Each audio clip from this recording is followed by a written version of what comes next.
suis encore très content de vous retrouver en ce jour. Vous connaissez justement déjà le thème, je n'ai plus à, à donner ce thème. Nous allons justement parler un peu du coronavirus.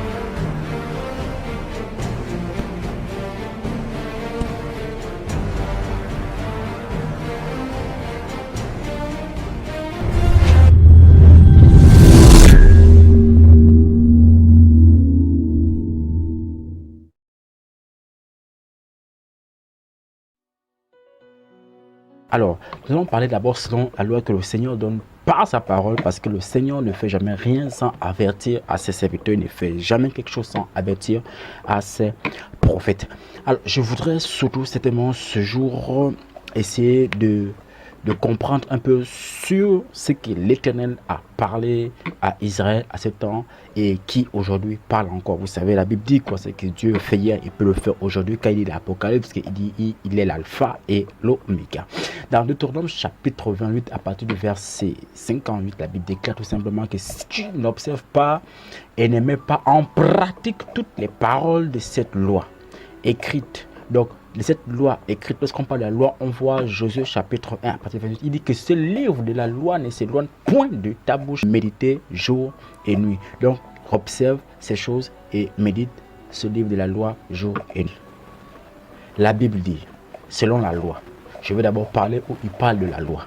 Il faut bien comprendre que toute chose il y a une loi. Dans le gouvernement satanique ou de sorcellerie, là-bas il y a une loi. Dans le gouvernement de Dieu, là-bas aussi il y a une loi. Alors je voudrais apprendre avec toi justement pour parler un peu affaire de loi dans le livre de Josué et dans le livre de Deutéronome. Maintenant Deutéronome chapitre 28 à partir du verset 58, la Bible dit que si tu n'observes pas et ne mets pas en pratique toutes les paroles de cette loi écrites dans ce livre, je vais continuer après. Josué 1 chapitre 1 verset 8, il dit quoi? Que ce livre de la loi ne s'éloigne point de ta bouche. Que ce livre de la loi ne s'éloigne point de ta bouche. Médite-le jour et nuit. Lorsque tu vas méditer ce livre, tu vas agir fidèlement et tu vas réussir, etc. dans tes projets.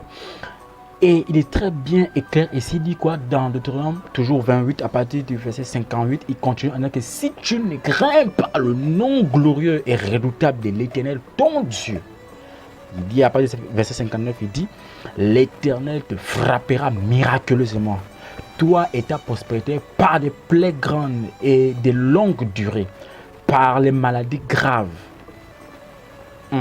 Par des maladies graves.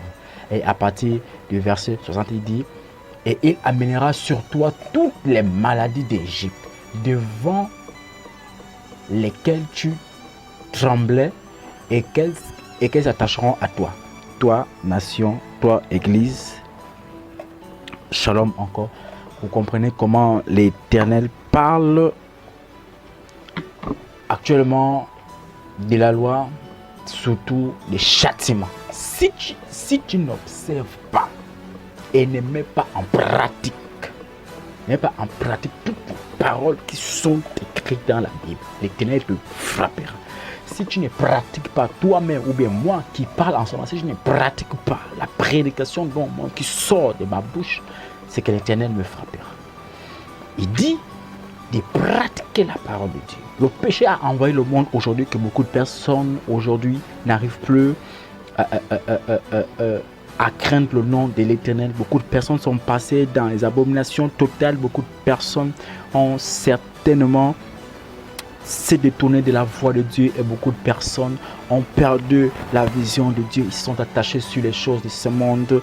Ils se sont attachés sur les plaisirs de ce monde. Ils se sont attachés totalement à ce monde dont la Bible dit que nous ne devons pas nous attacher aux choses de ce monde. Beaucoup de chrétiens et les hommes de Dieu aujourd'hui, certainement, ils ont privilégié plutôt leur vision et leurs avantages, car dedans, ils trouveront du plaisir charnel. Beaucoup de cas se sont manifestés aujourd'hui. Beaucoup de cas sont nés dans les nations aujourd'hui à cause de l'augmentation du péché, dans l'abandon total à eux-mêmes, dans leur chair. Ils se sont totalement laissés entraînés par l'ennemi, prêchant le nom de Jésus sur les lèvres, dans le cœur. Ils n'ont pas ce Jésus. Prêcher le péché sur les lèvres, mais eux-mêmes, ils ne vivent pas la sanctification. prêcher la vérité sur les lèvres, eux-mêmes ils ne vivent même pas cette vérité. Et comment voulez-vous que l'Éternel soit content alors que Dieu lui dit dans sa parole qu'il regarde le cœur? L'Éternel maintenant il est fâché et il demande à ce que beaucoup de personnes puissent se repentir. Je vous donne un verset. La Bible dit quoi? Selon le livre de Matthieu chapitre 3 à partir du verset 2, il dit quoi? Repentez-vous car le royaume de Dieu est proche. Repentez-vous car le royaume de Dieu est proche. C'est cela que la Bible dit. Mais moi, en qualité de chrétien, leader aussi je suis, j'ai dit repentons-nous car le royaume de Dieu est proche. Repentons-nous car le royaume de Dieu est proche. Repentons-nous car le royaume de Dieu est proche. Repentons-nous. Nous avons prêché de la fausseté, certainement. Nous avons prêché le péché, mais nous ne vivons pas la sanctification. Nous avons prêché beaucoup de ces thèmes sur l'amour, mais nous n'avons pas l'amour. Pourquoi je dis que nous n'avons pas l'amour? Je pouvais aller avant-hier sur les réseaux sociaux, je suis allé sur Facebook pour essayer encore d'avoir plus d'informations par rapport à ce virus. Mais je suis tombé sur une vidéo chinoise qui m'a bouleversé l'esprit. Je pouvais dire, Seigneur, mais pourquoi ne frappes-tu pas à l'instant de ceux qui sont contaminés déjà? Pourquoi ne les prends-tu pas de les amener ou alors par ton esprit les conduire chez un médecin afin de suivre les traitements? Ils savent qu'ils sont affectés, ils savent qu'ils ont le virus dans leur sang, mais ils font des pièges. Ils ont fait des pièges et ils font toujours enseignement, je dis des pièges dans les ascenseurs, sur de l'argent qu'ils prennent avec lesquels ils échangent pour prendre les choses qu'ils achètent, sur les objets, même sur les portières, ils font des pièges. Frères, n'arrivons pas à ce cas. Voyons la vérité en face. Pourquoi cette maladie est en train de frapper les nations? Pourquoi Dieu était en colère? Il pouvait dire à Noël que je ne détruirai plus jamais le monde pour le déluge. Et maintenant il est en train de faire autrement. Il avait dit par le déluge. Mais autrement il pouvait détruire le monde. Parce que c'est lui Dieu. Reconnaissez vos torts et repentons-nous. Reconnaissons nos torts et repentons-nous. Essayons de voir la vérité en face. De voir la vérité en face. Est-ce que la parole de Dieu ne vous interpelle-t-elle pas? Est-ce que la parole de Dieu ne vous interpelle pas? Selon les choses qui allaient arriver. Mais malgré ça, vous continuez toujours à faire de la sorcellerie. Ce n'est pas du tout bon, de la sorcellerie. Ce n'est pas du tout bon. Tu sais bien que tu es infecté, mais tu veux aussi détruire ton voisin. Tu veux détruire ton frère. Il faut arrêter. Voici la différence. Et j'essaie de faire, et j'essaie d'analyser, je ne dirais même pas analyser, j'ai essayé de faire un constat. Que précisément au Gabon, est-ce que vous n'avez pas remarqué cette chaleur en mois de mars? Il y a une chaleur terrible et terrifiante, vraiment incroyable. Maintenant, selon que les docteurs ont fait cette recherche dans les profondeurs de trouver que cette maladie, ce microbe s'adapte beaucoup où il y a de la fraîcheur. Mais ici au Gabon, il fait tellement chaud. Est-ce que vous avez remarqué ça parce qu'en mois de mars, il faisait chaud comme ça? Non. Parce que Dieu est en train de nous préserver. Lorsque Dieu nous préserve, c'est parce qu'il veut amener le Gabon à comprendre qu'il est Dieu. À comprendre que plus que d'autres nations sont frappées et que nous, d'un commun accord, nous devons nous lever afin d'intercéder, afin de prier pour les nations. Afin de prier pour les autres, afin de prier pour ceux-là, en ce moment qui sont en train de suivre des traitements dont ils n'auraient même pas dû suivre ces traitements. Dieu nous donne ce temps. En France, il fait froid, il y a de la neige en France. En Europe, partout, il y a la fraîcheur terrible. C'est pourquoi cette maladie, en Chine, il y a la neige incroyable. Il fait froid pratiquement en ce moment dans des pays étrangers. Mais il y a une chaleur terrible et incroyable qui est apparue au mois de la saison de pluie. En une heure, il va pleuvoir. En quelques secondes après la pluie, le sol est sec. Et d'après ce que les docteurs ont dit, ils ont dit que ce virus ne s'adapte pas à la chaleur. Pourquoi? Parce que en bas du pays, dans la profondeur du pays, il y a un feu incroyable que l'Éternel soutient le Gabon.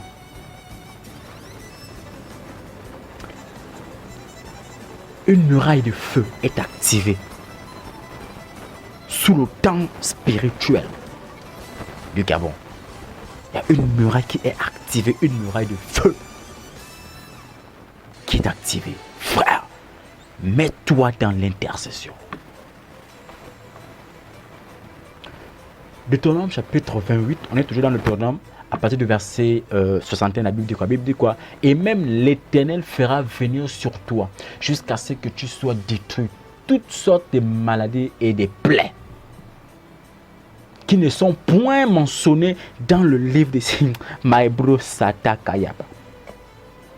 Est-ce qu'il y a le coronavirus dans la Bible? Est-ce qu'il y a le coronavirus dans la Bible?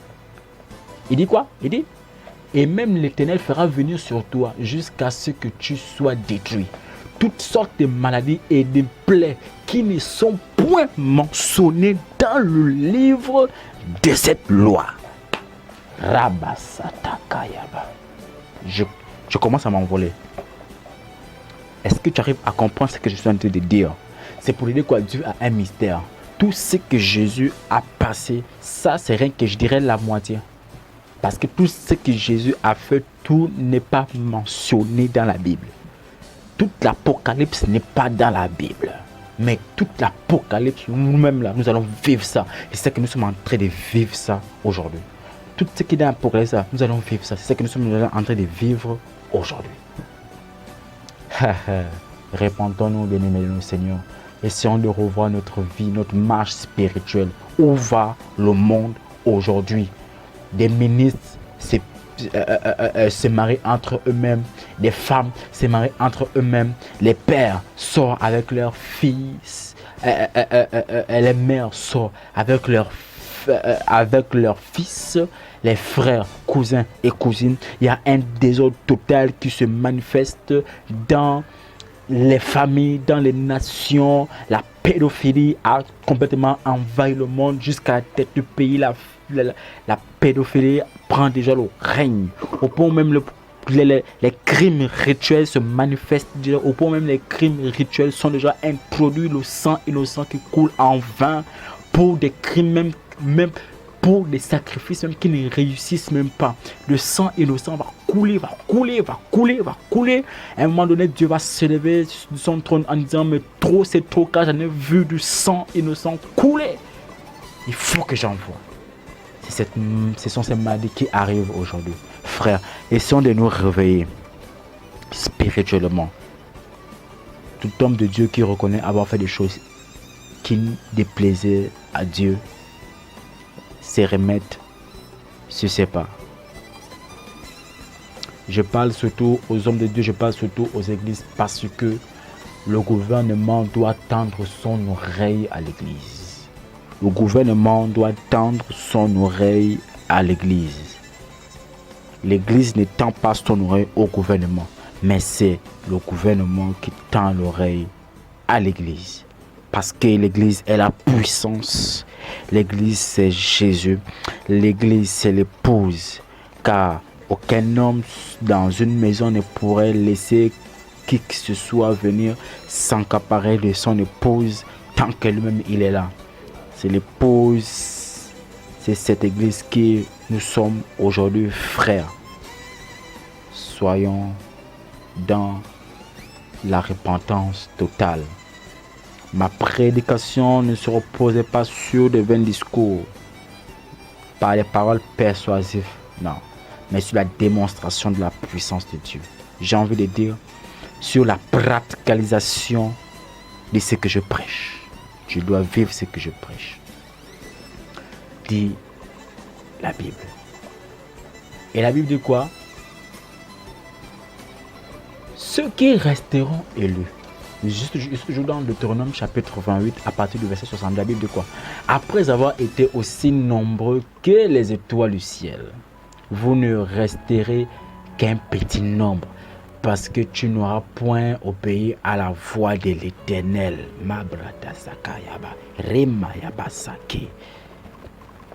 Je vais reprendre. Après avoir été si nombreux. Waouh! La Chine, des pays peuplés, ils étaient totalement pleins, ils étaient nombreux. Mais aujourd'hui, nous comptons beaucoup de nations. Nous comptons tous sont tombés, il y a trop eu de morts en 24 heures, nous sommes à 200, 300, 400 morts. Waouh! Ça, c'est dans un seul pays, 400. Imagine un peu d'autres pays, c'est combien? Frère, la Bible dit quoi? Deutéronome, chapitre 62, dit quoi? Après avoir été aussi nombreux, on était nombreux lorsqu'on faisait la fornication. Nous étions nombreux lorsque on s'est marié entre nous-mêmes. Nous étions nombreux lorsque nous tuions les humains, des enfants. Nous étions nombreux lorsque nous faisions des sacrifices. Mais il dit, vous ne resterez qu'un petit nombre parce que tu n'auras point obéi à la voix de l'Éternel ton Dieu. Ah, obéissons à la voix de l'Éternel. Obéissons à la voix de Dieu.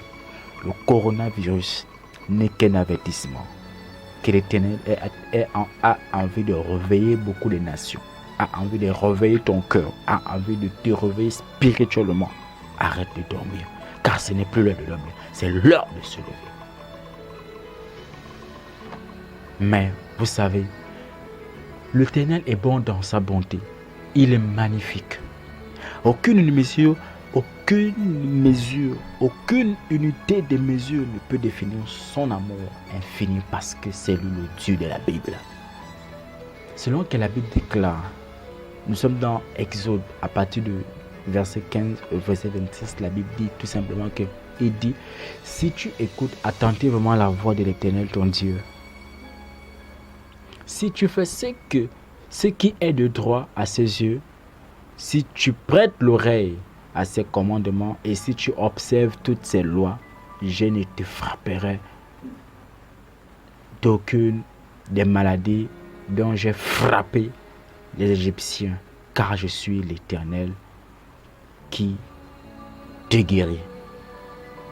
L'Éternel est merveilleux. Il n'y a rien de plus beau et extraordinaire de demeurer dans l'Éternel. Tout homme de Dieu a arrêté la fausseté dans les églises. Tu n'es pas appelé à prêcher même ou alors à annoncer l'évangile. Reste assis. Crois seulement, ta foi va te sauver. Arrêtons le désordre. Ça, l'Éternel est fâché. Que Dieu nous bénisse encore. Nous allons nous retrouver pour la prochaine vidéo. Que le Seigneur vous bénisse encore. Au nom de Jésus de Nazareth. Amen.